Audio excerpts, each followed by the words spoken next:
On Authority by Friedrich Engels. A number of socialists have latterly launched a regular crusade against what they call the principle of authority.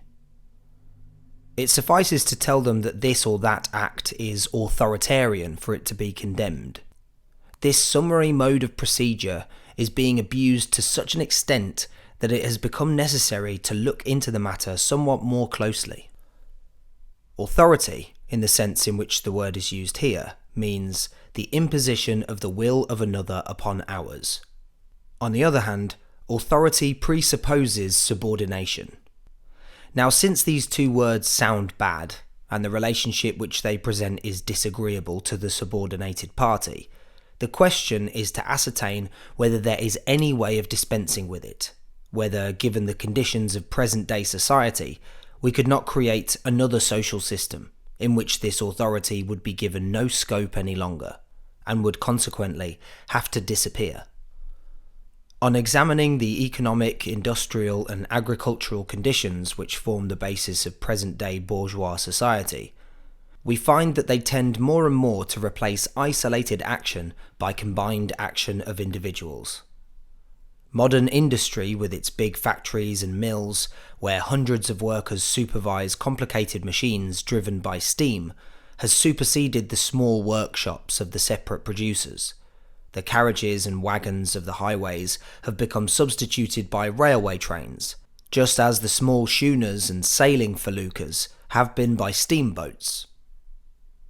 Even agriculture falls increasingly under the dominion of the machine and of steam, which slowly but relentlessly put in the place of the small proprietors big capitalists, who with the aid of hired workers cultivate vast stretches of land.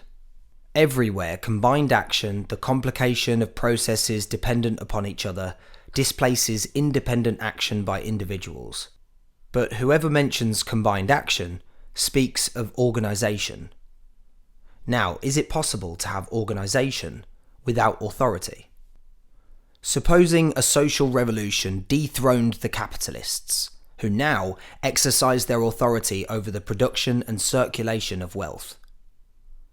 Supposing, to adopt entirely the point of view of the anti-authoritarians, that the land and the instruments of labour had become the collective property of the workers who use them. Will authority have disappeared, or will it only have changed its form? Let us see. Let us take, by way of example, a cotton spinning mill. The cotton must pass through at least 6 successive operations before it is reduced to the state of thread, and these operations take place for the most part in different rooms. Furthermore, keeping the machines going requires an engineer to look after the steam engine, mechanics to make the current repairs, and many other labourers whose business it is to transfer the products from one room to another, and so forth. All these workers, men, women and children, are obliged to begin and finish their work at the hours fixed by the authority of the steam, which cares nothing for individual autonomy.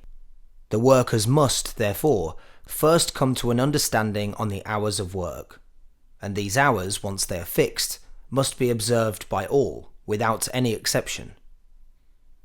Thereafter, particular questions arise in each room and at every moment concerning the mode of production, distribution of material, etc., which must be settled by decision of a delegate placed at the head of each branch of labour, or, if possible, by a majority vote.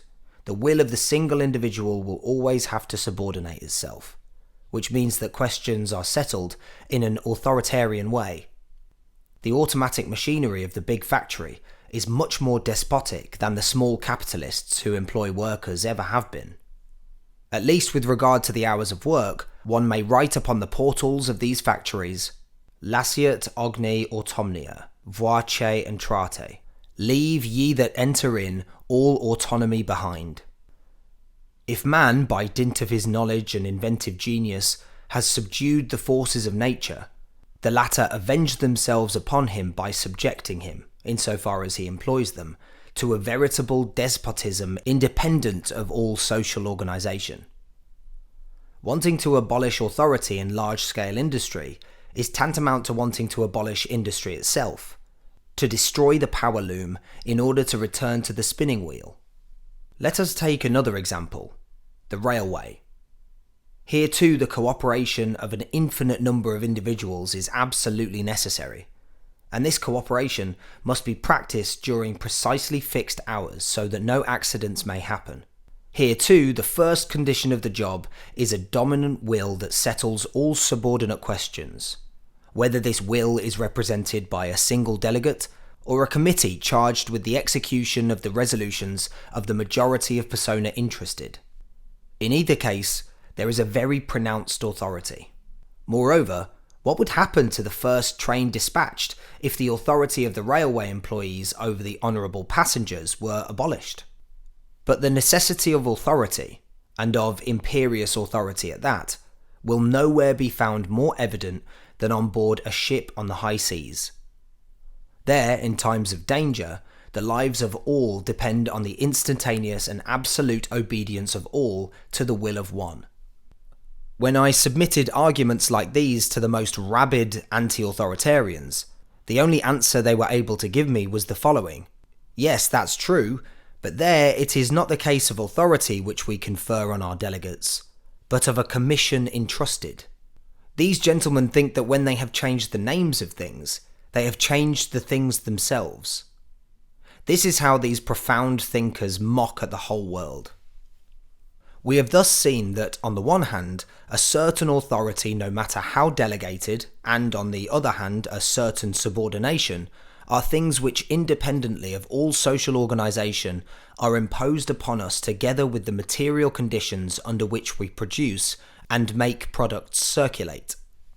We have seen, besides, that the material conditions of production and circulation inevitably develop with large-scale industry and large-scale agriculture, and increasingly tend to enlarge the scope of this authority. Hence, it is absurd to speak of the principle of authority as being absolutely evil, and of the principle of autonomy as being absolutely good. Authority and autonomy are relative things whose spheres vary with the various phases of the development of society. If the autonomists confined themselves to saying that the social organisation of the future would restrict authority solely to the limits within which the conditions of production render it inevitable, we could understand each other. But they are blind to all facts that make the thing necessary, and they passionately fight the world. Why do the anti-authoritarians not confine themselves to crying out against political authority, the state? All socialists are agreed that the political state, and with it political authority, will disappear as a result of the coming social revolution. That is, that public functions will lose their political character and will be transformed into the simple administrative functions of watching over the true interests of society. But the anti-authoritarians demand that the political state be abolished at one stroke, even before the social conditions that gave birth to it have been destroyed. They demand that the first act of the social revolution shall be the abolition of authority. Have these gentlemen seen a revolution? A revolution is certainly the most authoritarian thing there is. It is the act whereby one part of the population imposes its will upon the other part by means of rifles, bayonets, and cannon. Authoritarian means, if such there be at all. And if the victorious party does not want to have fought in vain, it must maintain this rule by means of the terror which its arms inspire in the reactionists. Would the Paris Commune have lasted a single day if it had not made use of this authority of the armed people against the bourgeois? Should we not, on the contrary, reproach it for not having used it freely enough? Therefore, either one of two things. Either the anti-authoritarians don't know what they're talking about, in which case they are creating nothing but confusion, or they do know, and in that case they are betraying the movement of the proletariat. In either case, they serve the reaction.